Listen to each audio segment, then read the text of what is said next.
গান্ধীজি নেতাজি ছবি টাঙিয়ে রেখে মহানন্দে ঘুষের আতুর ঘর করে তুলেছে। সেখানে আম জনতার কি হলো না হলো, সততার নামে নিজেদের আখের গোছাতে সবাই ব্যস্ত। দাদা, আজকাল এইসব কথা কেউ বিশ্বাস করে? যখন দেখবে দরিদ্ররা ধৈর্য হারা হয়ে গেছে, কৃপণ হয়ে গেছে, মূর্খরা মঞ্চে বসে আছে, জ্ঞানীরা পালিয়ে শাসকরা মিথ্যা কথা বলছে, তখন জানবে একটি দেশের সমাজ নষ্ট হয়ে গেছে। আত্মা যেখানে শেষ, বদনাম সেখানে শুরু। আর এটাই তো দুনিয়ার রীতি। তাই তুমি কাউকে যতক্ষণ দিতে পারবে ততক্ষণ তুমি ভালো থাকবে। দুনিয়ার কাছে ভালো শাস্তি কি? বন্যা কি তাহলে অন্ধকারে হারিয়ে যাবে? দাও না, বন্যা করে অন্ধকারে হারিয়ে যেতে পারে না। তাহলে আমার কাছে জিজ্ঞাসা করো, রাতের অন্ধকারে ও কোথায় যাবে?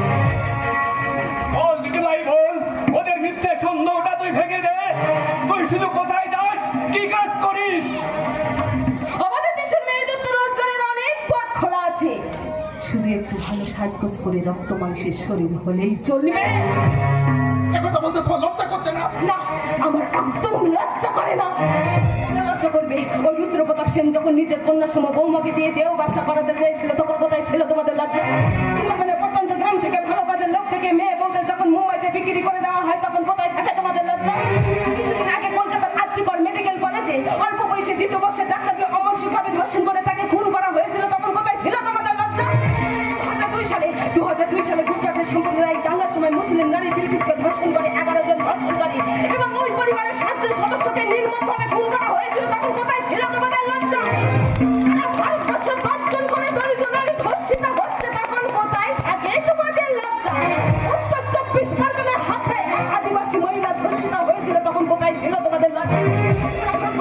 সারা ভারতবর্ষে 3 বছরের শিশু থেকে 50 বছরের বৃদ্ধা প্রতিনিয়ত ধর্ষিত হচ্ছে, তখন কোথায় থাকে তোমাদের লজ্জা?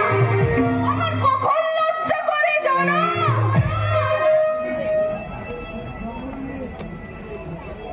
যখন কিছু কিছু প্রশ্ন থাকে যার উত্তর মেলে না, কিছু কিছু ভুল থাকে যা শোধরানো যায় না, আবার কিছু কিছু কষ্ট থাকে যা কোনোদিন কাউকে বলাই যায় না। না দিদি ভাই না, এভাবে আমাদের বিশ্বাসকে অপমান করে তুই চলে যেতে পারিস না। তুই শুধু একবার বল, কি কাজ করিস? সে কথা তুমি আমাকে জিজ্ঞেস করো না, শুধু এইটুকু জেনে রেখো, তোমাদের বন্যা যদি এভাবে একদিন শেষ হয়ে যায়, তাহলে তার মৃতদেহটাই তোমাদের সব প্রশ্নের জবাব দিয়ে দেবে।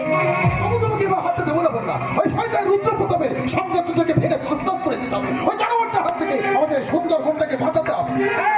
হ্যাঁ, তোকে বাঁচতে হবে, বোন, তোকে বাঁচতে হবে।